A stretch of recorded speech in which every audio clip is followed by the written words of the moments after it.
So your father wanted you to go and become a career Navy officer, Yeah. right? Yes. And you had a scene at the dinner table, right? Yeah. Tell us about that. I was 17, and I was a senior in high school, and my father one night said, "Well, it looks like we'll have to send you to Brainbridge for preparatory school or before you enter the academy." Oh, wow. Oh, he had it all figured out. Because your grades weren't good enough in public school to get you into it? I was going to have to go for prep school for a year or so before I start the academy. And I said, "I don't want to be a naval officer. I don't want to go to the Naval Academy." And I can't remember exactly what he said, but he wasn't pleased about it. I said, "Come on, man. I don't want, when the ship sinks, I don't want to be the one responsible for it," or something to that fact. I was just being glib. I couldn't have cared less about any of that. I just didn't want to do it. Yeah. And he said, "What, are you afraid of responsibility?" I said, "No, I just, don't want to do it." Mm-hmm. And But going into the Navy was something you were always going to do. You were going to do your time, right? At that time, yeah, that was before I joined the Navy. I joined the Navy when I was still in high school. Right, exactly. In February 12th, 1960, before I graduated. Why was going into the Navy at all acceptable? Because you had to do your military obligation. Mm-hmm. I mean, this was when the draft was still, was going full blower and everything. Okay. And either you got drafted or you went in the Navy or you went in the military. But everybody was obligated to do a military. Okay. Or you had to be in college and get a deferment. But that wasn't for you, huh? No, I wanted to go get my military obligation out of the way, and then we'll see, go on with life. Yeah. I didn't even think about what was coming off after that. Right. I was going to get it done, and then we'll see. You're 17. Yeah. All right, so tell me about boot camp, going in at 17. Okay, when I joined the Navy when I was still in high school, mm-hmm. and I first went to boot camp on the vacation, Easter vacation or something, because they had a 2-week boot camp for reserves. Okay. And so I went to that. Mm-hmm. And then when I graduated from high school on Friday afternoon, I guess it was in June, I was in boot camp Monday morning down in San Diego. Wow. For regular boot camp and going to my 2 years active duty. Fathers are, at best, imperfect beings. And why shouldn't they be? They're only human, after all. And fatherhood is a tricky proposition, rife with opportunities to get it wrong, chances to misstep, misunderstand. The Navy had given Bobby's father both structure and freedom.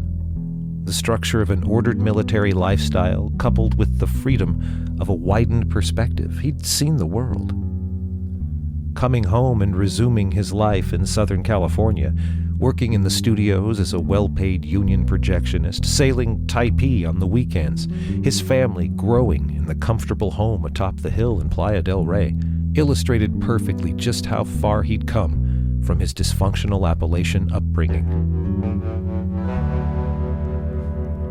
The Navy had been a big part of creating that sense of separation, a separation that was, in turn, a big part of who he had become. So of course his father wanted Bobby to get the most out of being in the Navy, and that meant a career. But sons, it turns out, are imperfect beings as well. And sometimes, no matter the circumstances, no matter the best-laid plans of their imperfect fathers, they can't help but become their own men. It's the summer of 1960, and Bobby is in boot camp. He's 17, but far from being cowed by his own youth and inexperience, Bobby finds himself in a familiar situation. One day, probably about halfway through, they bust us all up to Camp Elliott, the Marine Corps rifle range at Camp Elliott. Mm-hmm. And like there's 1,000 recruits a week going through that and graduating and coming in down at the Naval Training Center in San Diego at the time. So 1,000 guys a week go through that go up and do their shooting up at Is it a day? I mean, yeah, how long do you... it's an all-day deal. You get in the bus down at the training center. You get in the bus. You go up to Camp Elliott. They have all of the M1 Grands stacked and everything. You get out. They give you a little talk, and then you shoot. And I'd had an M1 Garand. I'd had one since I've been a kid. I mean, this wasn't anything new to me. And so we sat out there, and I went through everything, and you sighted in prone position, lying down. What's the range like, and how? This was a range probably 200 men, 200 targets, and that's probably about what it was. You figure 1,000 men, 5 days a week, 200 targets. Sure. And I was all the way over on the right-hand side of it. How far out are you shooting? I mean, 200 yards. Wow. Okay. And the targets, the black of the targets is at least two feet around. Okay. I mean, but anyway, we sighted in the guns. They showed us how to do it. I already knew. But prone, which is lying down, and then you shoot prone, sitting, kneeling, and offhand standing. And I got to my last 2 rounds shooting offhand, and I heard this voice behind me say, "You need 2 4s to shoot expert, recruit." Okay, let's explain all that. What are the 2 4s? 2 4s and what's mean, the scoring system that's going on? The black is this bullseye is a 5, counts 5. Then the next ring out is 4, and then the third ring out is 3, and that's all of the black. If you hit the black, you get at least a 3, a 4, or 5, depending how close you are to center. Gotcha. And then outside that, you got 2 points of the white paper. If you hit that, then you got 2. If you didn't hit anything, you get an 8 points. Okay. And again, this is something I think maybe people may or may not be familiar with, but I remember from films and things about, you've got like the targets out there, there's like a berm of land behind it or something, and the targets go up and down. Yep. And down, there's a trench in front of them, and there are guys down in that trench who are then dealing with the targets and they make marking the targets go up and down, and they mark your shot. When you shoot, they pull the target down, and if you hit the black, they put a white marker in it, and it's about probably 2.5 inches around. Just a little round white thing. It's a little round that goes white up on thing it. on one side and black on the other Oh, look at side. that. Because Okay. if you hit the white, then they put the black side Sure, out, so you can see. So you can see where you Right, hit. right, yeah. And the scorer can score you. And there's a guy sitting in a little elevated tower, not real elevated, Like like a lifeguard tower sort of thing? like a lifeguard. Very well put. And there's probably 20 of them. Right, because In you've got line 200 there, yeah, guys and shooting, where they have the guys doing the scoring, probably one guy for each 10 shooters or something like that. I don't know exactly, but anyway, I did my sighting in, shot prone, sitting, kneeling, and the last position was offhand. How many standing. times did you shot? You shoot all 4 of them, and I don't know, maybe 8 rounds of each In one. each one, okay. It's something like that. It was. So like maybe a clip in each position? But you Is don't. that- Yeah, but you put them in one at a time. You Oh, don't okay, put these okay. 8-shot clips in because you don't want a bunch of guys out there with full semi-automatic Yeah, rifles. that's yeah. So, and I don't even remember how the ammunition came. It may have came in the little clips, the 8-shot clips, and you took them out and put them in one at a time. Okay, I just can't remember. But they wanted you to stop between each shot and take it and put the bolt at the next round. Yes, it was a single shot deal to Gotcha. you. And that way you learned how to put it in without getting your thumb and all that stuff. Right. Things you already knew when you Yes. showed up. Right. Right, Yeah, yeah. and the reason it's hard for me to remember is because I did it so much before. This was not an out of the ordinary thing. Yeah, it to didn't do. stick like that. I probably put 1,000 rounds through an M1 Garand. Wow. Before I got there. But anyway, I went down to my last 2 rounds, and I've been putting them in normally. I mean, I'm a good shot. I used to hit the target. I was used to just normal sitting there shooting, and I heard this voice behind me said, "You need 2 4s to shoot expert, recruit." And I turned and looked over my shoulder, and here was the branch master, Marine Master Sergeant with 6 hash marks. Oh, wow. And there's 4 years to a hash mark, and this was 1960. So he'd been in So it. he'd been in since 1935, all the way through the Second World War and all the way through Korea. Which Marines are there? Do This you is know? the 1st Marine Division, Damn. Camp Pendleton. Oh my God. And that meant they were at Guadalcanal. They were at Bougainville. Mm-hmm. They were at Peleliu. Uh-huh. And they were at Okinawa. Yep. And then in Korean War, they were at the Chosun Reservoir. Damn. And Incheon. They did Incheon and the Chosun Reservoir. So he could that have was been the 1st Marine Division. Any combination or all of those battles he could have been in. He could have been in, I'm sure he was in some of them, and most likely he was a young man. He's probably at Guadalcanal for sure. Yeah. And right. probably at all of them. Yeah. You know, and, but anyway, here, and he's about 200 and, I don't know, 210, 220. Okay. 6'2", big, powerful man with his Smokey Bear hat on and all, you know, standing there. And I kind of nodded to him. I chambered my second to the last round. 2 deep breaths, let him out. Third one, halfway out. Sight picture, sent it. Mm-hmm. Target went down, came back up with a little white dot, dead center. Oh, I mean, perfect dead center. Wow. I thought, cool, I got that. That one's in there. Didn't think much more about it. Target went down, came up all black again. Okay, chambered my last round. 2 deep breaths, let him out. Third one, halfway out. Sight picture, sent it. Target went down, came back up, and it looked like they hadn't moved the little white dot from the time before. Wow. Another one, absolutely dead center. I think I shot a 2-shot, 1-hole group at 200 yards offhand. That means putting the 2 rounds through the same hole. Same hole. There was no cardboard, there was no paper between the holes. Wow. They wouldn't be dead perfect, but it might have been a little oblong.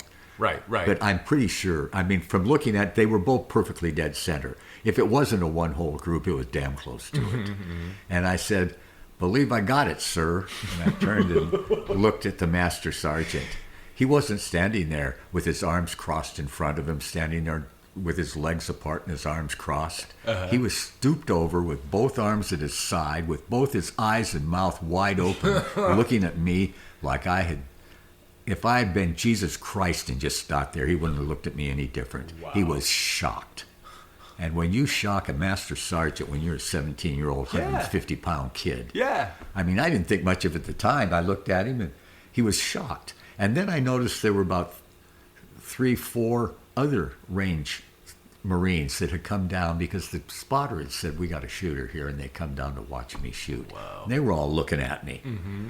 And then the sergeant caught himself, got back together, and went up and told the guy that was said something to the guy who was doing the scoring. And I saw him write something down. Mm-hmm. I mean, he was 10 yards away. I don't know what happened. And that was it. Yeah. And everybody went back to their positions, and and on the way back to the training center that night, we were on buses, and a bus pulled up next to us with a bunch of other guys that were with us in it, and a guy yelled across at me, said, "Hey, Brewer, you're the top shot." I thought, oh, okay, well, cool, Of course, it wasn't much new, Yeah, right. And the next morning, when we got up at quarters the next morning, the first-class machinist mate, who was our company commander, he was in regular Navy, we were his company going through. Mm-hmm. He came up to me and said, if you'll extend to regular Navy, you'll have a tryout for the Naval Marine Corps rifle team. Wow. Oh, my God. I didn't bother doing it. So that would have been, what, at least 2 more years? Yeah, I mean, joining the regular Navy and spending 4 years active duty. And I was getting in to get out. Wow. Wow. I was doing my military obligation. Right. That was it. Right. Was there any other consequences to that? Do you make more? Do you get something for your sleeve? You get anything? The only thing I got from that was at the end of it, 4 of us, actually in my case 3 of us, we got to have some special privileges and stuff. And it was the recruit company commander, the RCPO, which was just one of the boys that they chose to be the guy. Okay. And this kid that they chose to be ours had come in from another place, and I think he had a disciplinary problem or something, and they were straightening him out, and they made him this, and he did a good job. And straightening him out by giving him responsibility. Yes, and I think it worked, because he was a good guy. Yeah. I remember him. I can't remember his name, but I remember I liked him. Yeah. He wasn't a papa. He was just a good guy. Mm-hmm. And then the academic award winner, that was me too, the top shot, me, and the guy that got the list of merits, was one of the other. The thing was, I only had one demerit. And during inspection one morning, I noticed there was a little tiny thread on my. So I took it up and rolled it up into a little ball. It couldn't have been more than a 32nd, if that much wide, and put it in my pocket just so I didn't drop it on the ground or anything. Right. The inspector came up. I don't think he saw me do it. He might have. I don't know. But he walked up to me and boom, boom, and then patted my pocket. He reached in and pulled out that tiny little piece of thread and said, "Loose rope, one demerit." Loose rope. Yeah, and that's why I had one demerit. Oh my God. I was beginning to see the injustice of being an enlisted man. One loose rope, really? So, where were you stationed? You get on a boat, right? When we got out of there, my orders sent me to the USS Samuel N. Moore, DD 747. It was the destroyer out of Long Beach, California. Okay, all right. And I was on the Moore for the next year and I don't know, whatever this rest of my 2 years. Right. And what was being on the Moor like? Because I had a wonderful time. Really? I look back at it now. That time in the Navy was really, you grow up a lot. Mm-hmm. And I got to shoot the 5-inch 38. I was the pointer. I got to be the pointer. So, and this does this remain to this day the biggest gun you've ever shot? Oh, yeah. Yeah, of course. So talk about that, about shooting the 5-inch 38. I was the pointer in the 5-inch mount. I was the sight setter the first time we went. I asked if I could be the pointer, give it a shot, and they did. I think they listened to my service record and saw I was the top shot in boot camp. Right, they said, and said, yeah, okay. So the next time we went to GQ, he said, "You're the pointer now." Mm-hmm. Take us through working, shooting a 5-inch 38 then. Well, you sit in the left-hand side. So again, just if you're inside this turret. Yes, you go we're inside the gun mount. The housing of the gun itself. Inside the housing of the gun mount. Mm-hmm. And the pointer sits on the left side, the far left side. Mm-hmm. The trainer sits on the far right side. The pointer makes the barrels go up and down. Okay. You are responsible for the range. Okay. The trainer makes the gun go sideways, back and forth, horizontally. Mm-hmm. So the trainer is in charge of the vertical crosshair. The pointer is in charge of the horizontal crosshair. Okay. And what you want to do is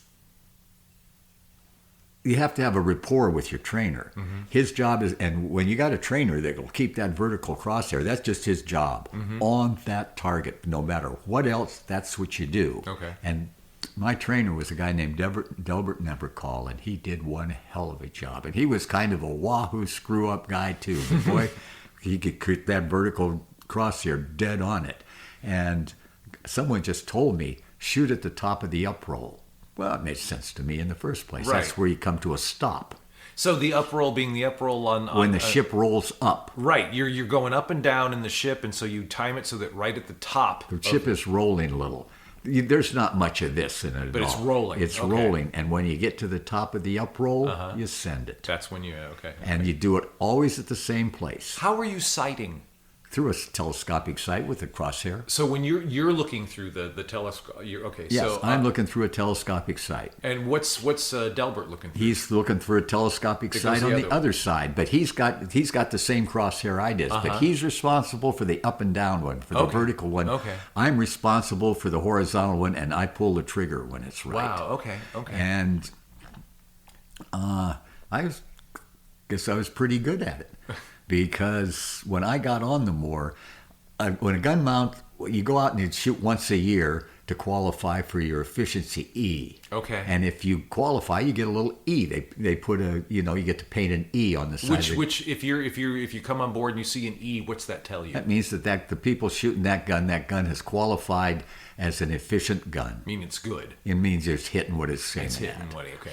Well, when I got on the Moore, we didn't have any E's on our gun mounts.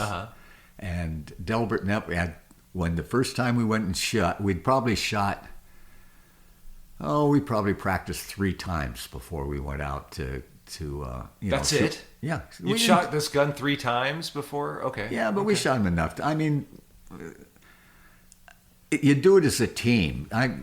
I'm not the guy doing the whole thing. I'm just sending it when it's in the right place. You've got the trainer, the pointer. You've got a guy in the back who's the mount captain is sitting up there with binoculars looking out to see the fall of shot. And he will call in directions to the sight setter, who will then reset the sights. And then Delbert and I do the same thing again. We always do exactly the same thing, and they call in the shot. Okay. And they change, and our guys were pretty good because when we went to the third time I ever pulled a trigger on that 5-inch and it went boom and sent around, I hit or moved a truck that you were using as a target 4,000 yards away. That's 2 miles. Yeah. The third time I ever pulled that trigger, we moved the truck. I don't know how. I think I nicked it. But you hit because it spun it a little bit. And you're shooting like dummy rounds, basically. Yeah, and we're shooting projections that don't have explosive in it. Yeah. Now they're called BL&P. They're painted red. Okay. They're completely different. Yeah. A different paint job and all. But I mean, the first round we fired was about 100 yards high and maybe 30 yards to the right. I can remember it. I look out, but it was probably even farther than 100 yards because when you're looking at it. It's far away. Right. Yeah, you can't tell you. But it was about 30 yards to the right at 2 miles.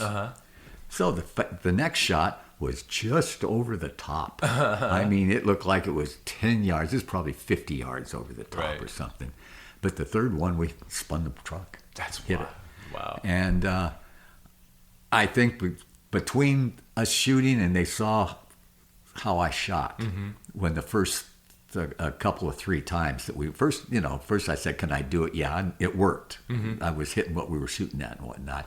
Well, we finally went out to qualify for our E's, and as we were getting into the gun mount, or we were inside, all right, I don't remember, but the gunnery officer, I think it was before we went in, I know it was. Okay. The gunnery officer came up to me, and Delbert was there too. He said, okay, you guys are going to shoot Mount 1. As soon as you're finished, you go down, and we went down through the bowels of the ship and then up into Mount 2. We replaced the trainer and the pointer in Mount 2. We did the shooting. As soon as we were done there, we went back down into the ship, so no one could see us from someplace else. We went all the way to the Mount 3 at the back of the ship. Once again, up into the gun mount. We replaced their pointer and their trainer, and we did the shooting again. Wow. And no one said anything. We did it all. And then we went back to our general quarters. And about, I don't know, it was a week later, I happened to look at the gun mounts, and there was an E on every gun mount. We never said, good shooting, you guys. We never were congratulated. One day there was the E on each one of those guns. They went, they painted the E's on. And no one said, hey, well done or anything. And did you get any special sort of anything because of the connection to the Nimitz family? I didn't know it at the time, but looking back at it years later, I'm sure I did. I was the fog lookout for quite a while, and it was a kick. I got to sit up on the bow of the ship, and it was coming north from San Diego up to L.A. Harbor after maneuvers and stuff. And I can remember one night, and I think I've told you about it, that I remember being up there, and the moon was out, and there was patches of fog here and there on the water and whatnot, and just looking off the side in the moonlight and seeing these 4 warships just going 30 knots, just about 500 yards apart. Wow. It's went, whoa, look at it, not something to fuck with. Right. Yeah, exactly. I mean, they looked ominous. Did you ever encounter anything in? Yes, I told you.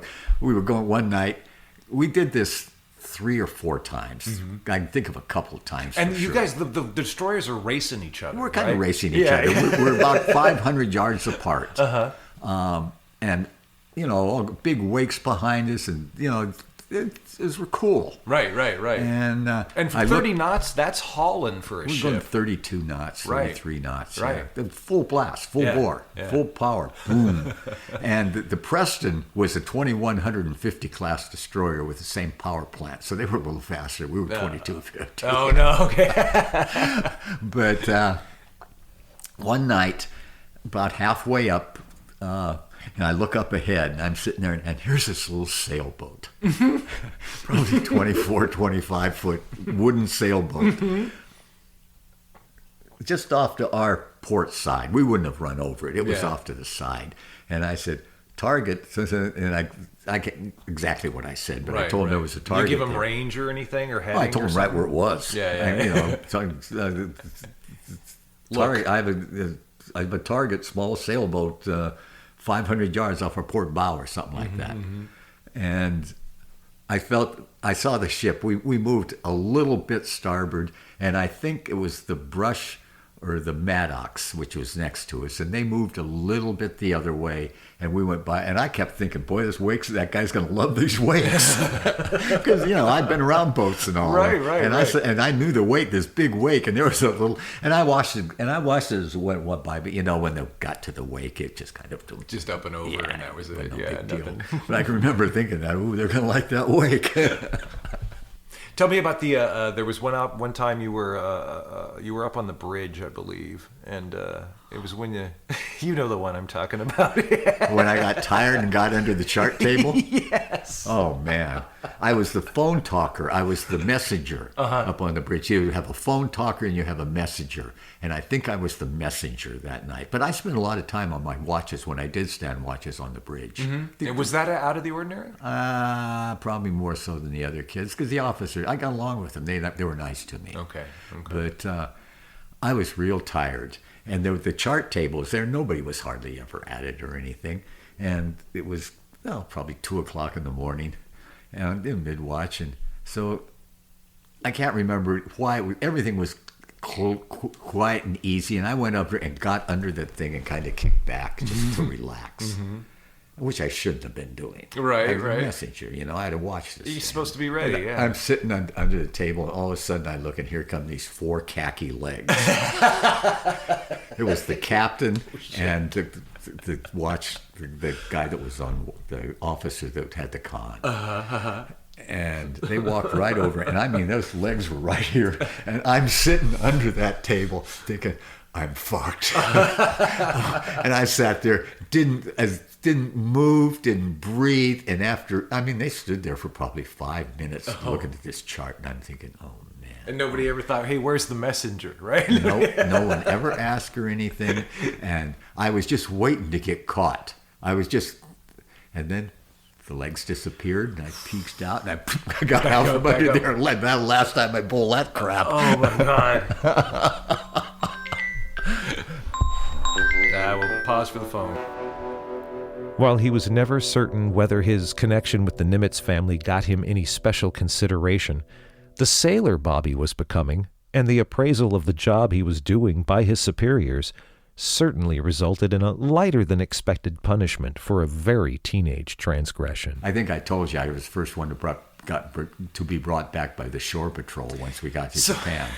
So does that happen after or before the incident with the submarine? Yeah. Okay. No, this is when we went we went to Tokyo Bay, Yokosuka first. That's where I got brought back by the shore patrol. You are let's set that stage. You're showing up in a foreign country, first time in your life, right? Yeah. Other than when you were a small boy in Japan or in as an adult. Yeah, it was as the an first adult. Time. And so you're showing up. You're still 17. No, I was... By then, are you 18? I was 18 then. Okay. So you're 18, you're showing up, port of call, Japan. What do you think is going to happen? I didn't have any idea. I wasn't impressed all that much by it all. They gave us a lecture about watch out for the bonsai taxi cab drivers and that sort of thing. What's a bonsai taxi cab? Yeah, you haven't been in a taxi cab in Tokyo? I have, but not since I was 3. What's a bonsai taxi? So they just drive like the nuts? name itself is very descriptive. I mean, you won't believe how they zip around in those taxi cabs. It's amazing how they don't run into each other and other people and everything. Wow. Boop, boop, boop, boop, boop. Right. It's probably changed by now. I don't know. But I went over with, I don't even remember who they were, 2 or 3 other guys, and we went into a bar, and there were lots of bars. Have you ever been in a bar before? I don't know, maybe not. Yeah. Maybe that was the first time. When would there be? When I went in as an adult or somebody, but my parents weren't drinkers. So my father drank some, but I had never gone in. I don't think I'd ever just gone into a bar by myself at that. Right. That's probably, just you bring it up, I hadn't even thought about it. That probably was the first time I ever 18 gone years in. old, right? I can't imagine from the stories you've told me any other opportunities you would have had to have gone into a bar like that. Yeah, I wouldn't have. No, now you mention it, that was probably the first time. Well, let's anyway, talk I about went in that, and ordered a beer. And they First brought beer me in a a beer. bar. And I took one sip out of it. And about then, the shore patrol walked in, took one look at me, walked over and said, "Got an ID, sailor?" I said, "Yes, sir." I showed him my ID. "You're not 21. Come with us." 20. You had to be 20. 20 to drink. Okay, all right. "Come with us." And they take me into custody and take me back to the shore patrol office by where the pier was. And the next boat back to the ship, I'm on it. I wasn't on the beach 20, 30 minutes, and I was back to the ship, busted for drinking underage. So what happens? What are the consequences of that? I had to go to captain's mast the next morning. Okay, what's and Grady that? Harper went with me. Grady, okay. He went with me because he was my immediate superior. Okay. And I told the captain, asked what happened. I said, "Well, I went to this bar with these guys and I ordered a beer." And he said, "How much did you drink?" I said, "1 sip." And then he said to Grady, he said, "How's his work?" Grady says, "I have no problem with his work. He does good work." Captain said, "All right." He said, "Well, listen, son, next time drink Coca-Cola." Dismissed. And that was the end of it. No. Wow. Now, Yeah. a little while later, 2 other kids came back. Uh-huh. They got busted for the same thing. They got sundown liberty for a month or 2. So, okay. I got nothing. All right. Why? I don't know. Yeah. After Tokyo, the USS Moore sailed into the Sea of Japan to take part in submarine hunting maneuvers. Just to set the scene properly, on this, our whole Westpac operation, in all the different maneuvers and all the different times we had these operations, I think we had, for the whole trip, we had like 21 kills or something like that. Uh-huh. The closest one to us had 3 or 4. Now, these are the kills, meaning these are things that happen in maneuvers, these simulations. Yeah. Simulated Yeah. attacks and kills. Right. We had, I think, 21, That's- and I think the closest other ship to us had 4. Wow. Okay. No, these guys had it. Captain Bulkin had it together. Okay.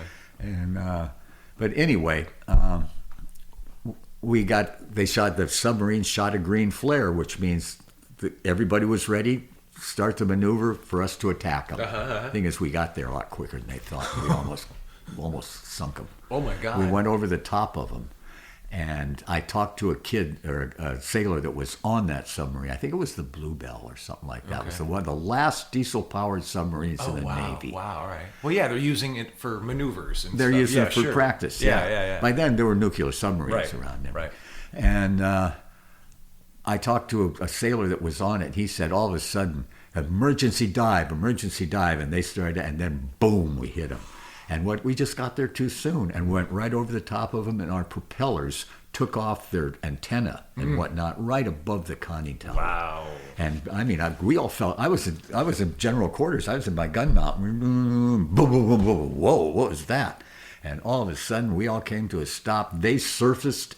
We put our boat in the water, our captain's lifeboat in the water with welders on it, and our damage control guys were over there on that submarine with the submarine's damage control guys getting that thing fixed up. Wow. And it took an hour. Yeah. And I mean, I was sitting there watching it all, and a bunch of us were watching, just sitting there watching what was going on. And I mean, those welders were going like crazy. And about an hour later, everybody came back, and we took off for Sasebo.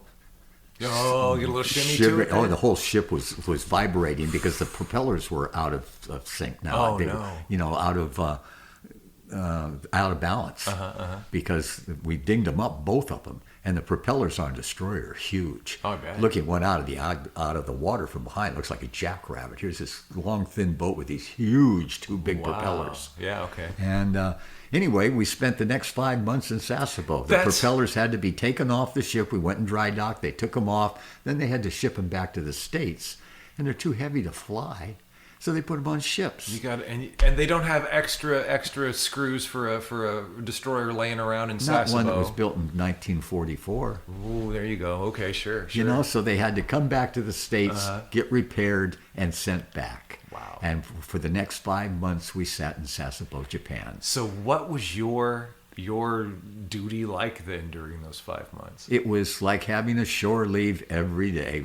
It was 5 o'clock. We were done for the day. Liberty every night. Wow. It was really a pretty posh thing for all. Yeah. We painted the ship completely.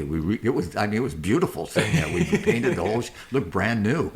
And but what I did. Yeah, because you didn't make up for any lost time from Tokyo from the other side, and you didn't go out and hang out in bars when you're in Sasebo.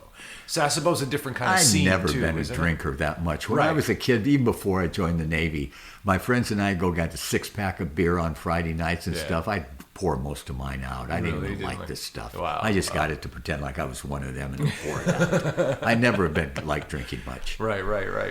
But there was a gym about, I don't know, 200 yards from where the ship was moored, and I just kind of became a little gym rat for the next 4.5 months. I went down there, and I went down a couple of times, and I think about the second or third time I went in there was a gym that had like 4 basketball courts in it. It was That's nuts. good sized building. Yeah. And It's like an old hangar or something. It's just. I don't know. Yeah. No, it was just a big gym. Okay. It looked like it was built to be a gym. Okay. I remember there were 4 basketball courts on it. And actually, I saw the first time I saw women playing really good, high quality basketball was in that gym watching the service, girls and women that were in the service, a couple of these women's teams really playing. play basketball, And I mean, right? those girls didn't miss very often. I was impressed. Wow. But off to the side of the gym was a weight room. And in the corner of the weight room is a boxing area. Wow. And And you've said it's not like a ring; it's just a cleared sort of just cleared floor. area, and there was some mats on the floor, Okay. and there was 2 heavy bags. There was a soft one and a hard one, I think. Okay. I know there was a soft one because I spent a lot of time on it.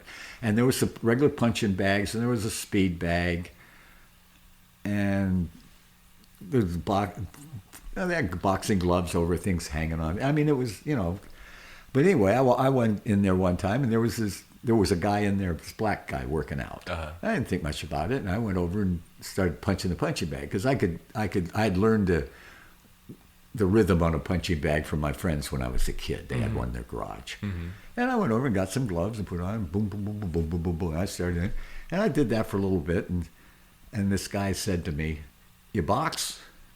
And I said, "Oh, a little." And I had. Yeah. I had gotten in the ring when I was 15 up in Yellowstone Park, and I boxed a kid that was 21. And I lost a split decision. So, It's not bad. All right. But anyway, and I was skinny. I mean, when I first boxed in Yellowstone, I probably didn't weigh 140 pounds. Oh, my God. But, I'm about 100, right now I'm probably close to 160 or so. And I was growing up and filling out. Yeah, too, sure. still. That's the.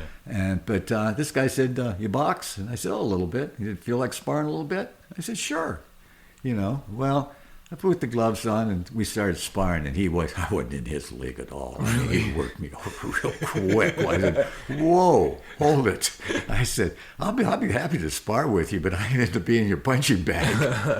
And he kind of grinned a little bit, and okay. And then he started taking it easy on me, and his name was Dennis Johnson. And for the next 4.5 months, I would be at the gym every night, and he and I worked out. Wow, every night? Pretty much. Man. Pretty much. There were a couple of times, but even when, we had watches and stuff, but I didn't stand many of them. Generally, on December, the last time we were there, I was mess cooking, and so then had my mess watches and stand. But I'd still go, but we were done, and I'd go over and work out. So he teach you to box, or teach you more boxing? I guess. Nope, he taught me how to box. Yeah. What sorts of things? What? What sorts of things? What sorts of things did he teach you? How the combination, how they work, how they are, how you punch on power with on balance with power. What not to do. And he basically taught me defense. I mean, and how the combinations work. Yeah, And yeah. when to use them and Right. how to use them. And just And then we practiced, and he liked it because he was a good boxer, and he was going to be in the tournament coming up in March. It probably helped to make you a better boxer if you're going to be sparring with him too. He told right? me that too. Okay. He said it's good to go back to basics. Good point. Yeah. Yeah. And over the next 4.5 months, I got better and better. Did you guys become friends? Oh yeah. Yeah. I mean, sure. I mean, See, you're choking up right now. Why? He treated me good too. Yeah. And we didn't box all the time. We went and played basketball sometimes. And there was some other guys. And generally... He got you lifting weights too, right? Like a working out little a little bit. Okay. He started me in lifting weights a little bit. But I didn't lift weights that much there. I usually boxed and worked on the big soft heavy bag. He showed me how the combinations work, and I practice how you throw them, how you do it on bounce. No, the footwork. And it's not so much as exactly how exactly you do it, but how you stay on balance. You talked about DJ maybe enjoying or at least getting into the role of being a teacher. I'm sure he did. Yeah. I'm sure he did. I tagged him one time, and he laughed. I felt, okay, and he just laughed. He got a kick out of it. Because it's working. Yeah. And he told me, he said, you got to get in the boxing tournament. He said, you'd podium. All right, so you spend this time, you're hanging out. It's 5 months. You guys are in Sasebo. You're going and working out with DJ and coming back to the ship at night, or afterwards in the evening. It's December. You're getting ready to get moving. The screws have been replaced. Yep. It was Christmas night of 1961. Okay. Was the last time DJ Dennis and I put on the gloves together. Okay. But I got back to ship probably about 9:30. You had a watch that night, right? No. Not that night. What I was that I had been mess cooking. That was Christmas dinner. Okay. And I gotten done with my duties, and I worked in the scullery. I always did the dishes. Hell, I still do. And I got done. Then I went over and we worked out that last time. And then I got back to ship about 9:30. I think lights out were 10:30 or 11 then. Okay. But and I had taken a quick shower, and I was sitting on my locker in just a pair of boxer short skivvies and a t-shirt. And I was finishing a letter. I was writing a letter home saying that we were going to be leaving or something, And these 3 second-class petty officers came back from Liberty. And one of them was a second-class bosun's mate named T.K. Nelms. And he never liked me because I was a reserve. Okay, and that's a deal, right? Yeah, that was kind of a deal. But he just, he didn't like me for some reason. And he ran around with 3 other second-class petty officers. One was a bosun's mate named Stamey, and the other 2 were storekeepers, and they were in the next compartment forward to us. And one was Morris, and his best friend was Morris' son. Morris, and they were both second-class storekeepers. And Weren't they both from Texas, too? Yes. Yeah, I remember that. I think all of them were from Texas. Oh, damn. Okay. I think they were all from Texas. Wow. Maybe I'm not sure, but I know reason why they stuck together. Morrison, and I'm sure Nelms was. Okay. And I think Stabey was, too. But these guys all ran around together, second-class petty officers, go on Liberty in your own pay grade and all that stuff. Right. And so, and they were older, right? And these guys were in their mid-20s, late 20s. Okay.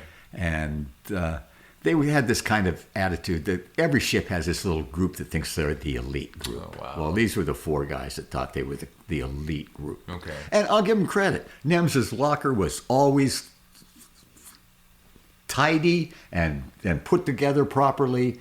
He did a good job on his gun mount. He definitely took pride in what he did. Isn't the petty officer kind of the backbone? Yeah. They are. No, they're the non-commissioned officers. Right. Yeah. Yeah. And Grady Harper was the first-class petty officer. Okay. And we didn't have a chief. Grady was the top guy and top enlisted man in our gunnery. They didn't need a chief with Grady there. Oh, okay. And for sure. Yeah. And but anyway, I was finishing my letter, and Nelms came up to me and said, "Got a light?" I said, "Yeah, just a second." And I just finished signing my name to it, put it in an envelope, put it in, got him a book of matches, and handed it to him. And he took it from me and lit a cigarette and said, "Took you long enough." I said, well, and I took the book of matches back out of his hand and said, well, the next time get a light from somebody else. And, and he says, well, pretty smart mouth, Reserve. And then he said, I'm getting a little tired of this muscle stuff, meaning I've been over in the gym. Right. He didn't know what I was doing over there, anything, Sure. Muscle stuff and whatnot.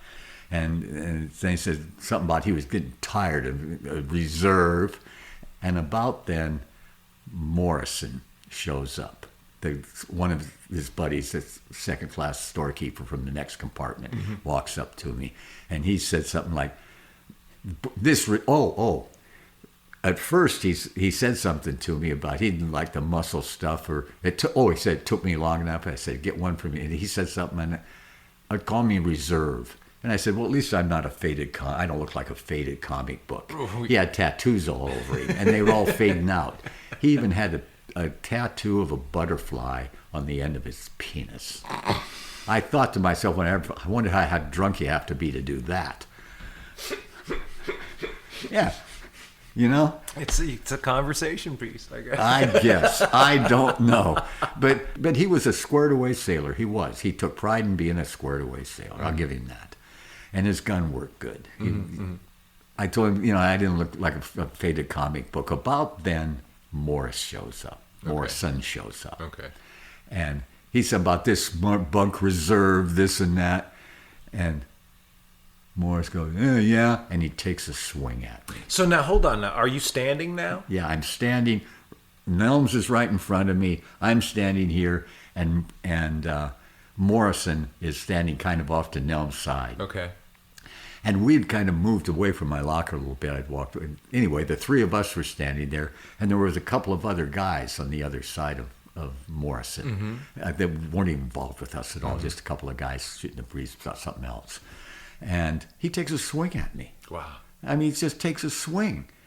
And I backed up a little bit, and I just gotten out of the ring with a really good boxer, I just reached back, and I hit him with a straight left, and I didn't even hit him very hard, just an arm punch. I didn't put anything into it or anything. I just retaliated. It just took this little, I could have, if he'd hit me. Did he connect with you? No, if he'd hit me in the face, it wouldn't have made a bruise. He didn't Okay. swing. He was drunk. He didn't swing hard enough. Okay. And I just kind of backed up, and then I went, boom, and I hit him, and his knees buckled. I could hit my little sister that hard and the knees wouldn't have buckled, But anyway, and these two guys that were there, they caught him. Uh-huh. Oh, when I hit him, Nelms grabbed me by my right shoulder. And at first I hit Morrison, and Nelms grabbed me, and then I reached around and grabbed Nelms. And I think he got surprised by this 18-year-old skinny kid had the power, because I yanked him out of his shoes. I was on balance. I knew how to be on balance, and he wasn't. And I just yanked him and slammed him into a locker. Oh, wow. And a big, loud boom in the place, and that's what woke Grady Harper up. He was asleep a ways off, I think. I was holding him. I threw him into a locker and hit him and was holding him. And about then, Morrison takes these guys are holding him up. And he takes another swing at me. Oh, wow. And so I let go of Nelms and drilled him with a straight right, knocked him out cold. And they pick up Morrison and carry him into the other apartment, or in the compartment in front of us. And about that, I turned to deal with Nelms again, and he's slithering away, chickening out. He started the whole thing, and now he's running. Oh, wow. And so that was the end of that for just about a second or two, because then I hear, "That son of a bitch." And I look up, and here comes Morris at me, because they were carrying his best friend, and he got knocked cold. Somebody said Brewer knocked him out or something. Oh, my God. And he comes running at me. And I liked him. He and I had always gotten along. He got me a little case of Worcestershire sauce that was kind of mine. Oh, wow. Nobody else had used it. Sat off in the corner under a thing in the galley, and it was mine. And it was just there, and I'm the only one that ever used it. But he got me that, and we didn't have to. He just asked the guy at the supply thing, "Hey, could you get a bug?" "Oh yeah, we've got it." Nobody ever uses it here, But I liked him. We got along, and you don't hurt your friends. And he's running right. I could have just sat down on a right hand and knocked him out. Right. And I didn't. I grabbed him in a headlock and held him, and he bit me.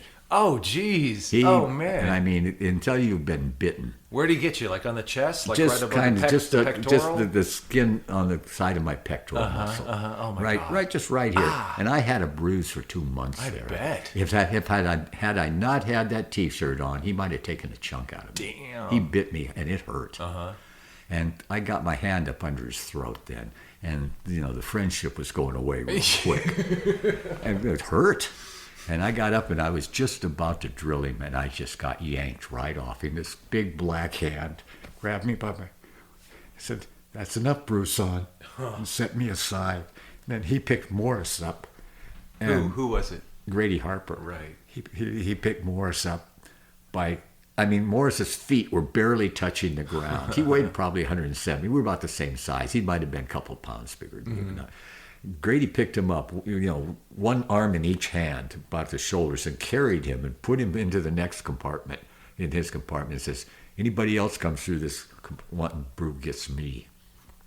Well, Grady Harper was 6'4", 250 pounds of muscle. Right. And the biggest muscle in his body was the one between his ears. He was a wonderful man. Wow. Was wicked smart, kind, self-deprecating, would speak truth to power, and I saw him do it. The time I was on that ship, never yelled at anybody. He didn't have to. If he gave you an order, you wanted to do it. You know? Yeah. He's a wonderful man. And a hell of a leader. Wow. But he put a stop to the whole thing. It was over with. Next morning at quarters, Mr. Tracy, the gunnery officer, "We're putting you in the boxing tournament."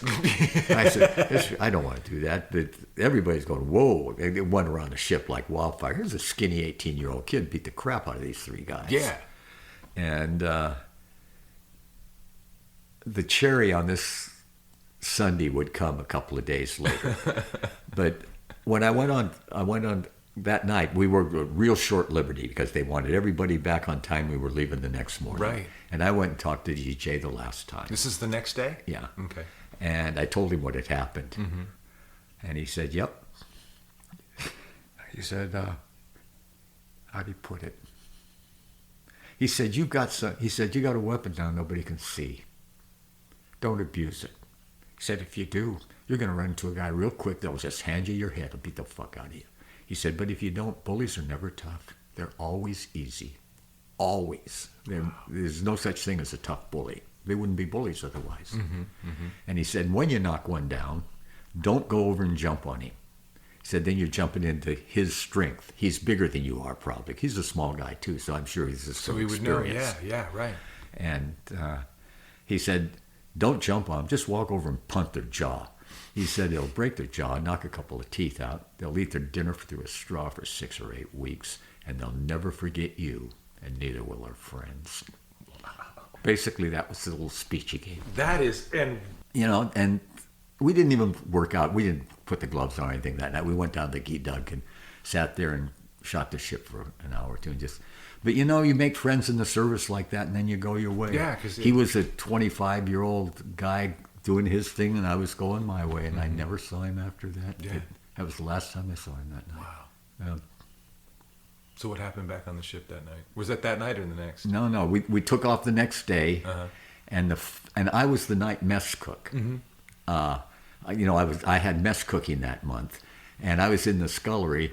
Well, on a destroyer, probably all Navy ships, when you have what the night mess cook does, or cooks on a bigger ship, but on destroyers, just one guy, would have been me, is that you make sandwiches. When guys are just about to go on their watch, you relieve the watch at 5 minutes before the hour. So you relieve the watch at 11:55 for the midnight watch. And before that, you can come into the galley and get a sandwich and a bowl of soup and something to drink, some coffee or something before you go on watch. And if you're coming off watch, you can come down and get something to eat before you go hit the sack. Right. I mean, it's nice, but it keeps everybody, with food in them and thinking straight, and they're not hungry. It's actually probably a very good thing to do. Yeah. Because you want people on the mid-watch on top of things. So anyway, I'm the night mess cook when we take off and start operating with the fleet. And I think it was the second night out. So this would have been January 29th or the morning of January 30th. Or December. December 29th or December 30th of Okay. 1961. Okay, all right. But anyway, I got down to the last three guys, and I can remember it was peanut butter and jelly sandwiches and a bowl of split pea soup, I think, and whatever. And I had there were three guys left, and I had just enough peanut butter and jelly for 3 sandwiches, perfect for 3 guys. And Stamey, the bosun's mate, the 4th member of the guys I'd beat up, standing there, and I put it on his, made him. He had the bread there, and I made the sandwich up, and he said, "Give me some more peanut butter and jelly." And I said, "Okay, Stamey, I've got just enough here for 2 more sandwiches for these guys. Let me take care of them. I'll go get yours to make you another sandwich." And he said, "I want some more right now." Jesus. And I looked at him like, what the fuck, Yeah. We're trying to cooperate. He said, "If you don't give me some more right now, I'm going to blacken your eye." Okay. So I put the spoon down. I walked out around behind the serving table.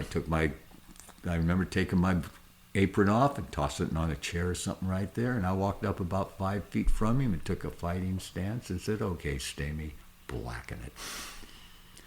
And I saw his eyes go from confused. First they were belligerent. This is the way it usually goes. First they're belligerent.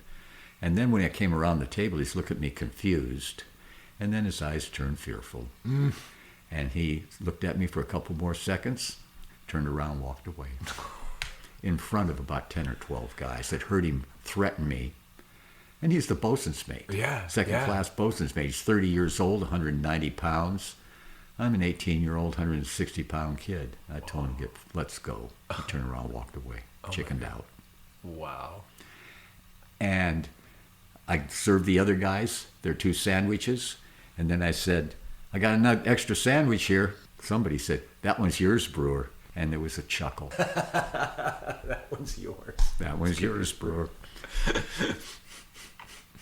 And no one ever said anything about it. After the fight with the 3 guys, everybody knew about it. After that, nobody said a word to me. Wow. Nothing. Wow. I was the 18-year-old skinny kid that backed down the bosun's mate. Mm-hmm.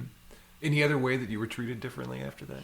Everybody's nice to me. Yeah. But I just thought everybody's nice. But they were always nice. I didn't never have really problems with anybody. But I must say, and I didn't even think about it at the time. I look back at it now.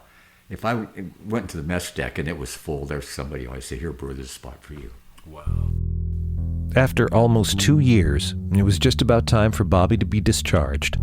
He was planning to go to college in northern Arizona with the hopes of becoming a park ranger afterward. Before he left the Navy, he was given what was called a shipping over lecture, basically an exit interview in which they try to get you to re-enlist. Bobby had done all right in the Navy. Yeah, when you're on active duty and you're about to go off active duty or get out of the service, you get what's called a shipping over lecture. They ask you if you'd like to stay and give you the reasons why and whatnot. Right. Well, my shipping over lecture was given to me by the executive officer on the Moore. And I went into his cabin. He invited me in, and he said, "I know you're going to college, and when you get done here, but we would love to have you back as a commissioned officer." Wow. I said, "Thank you very much, sir. Yeah. What were you thinking about that? I'm out of here."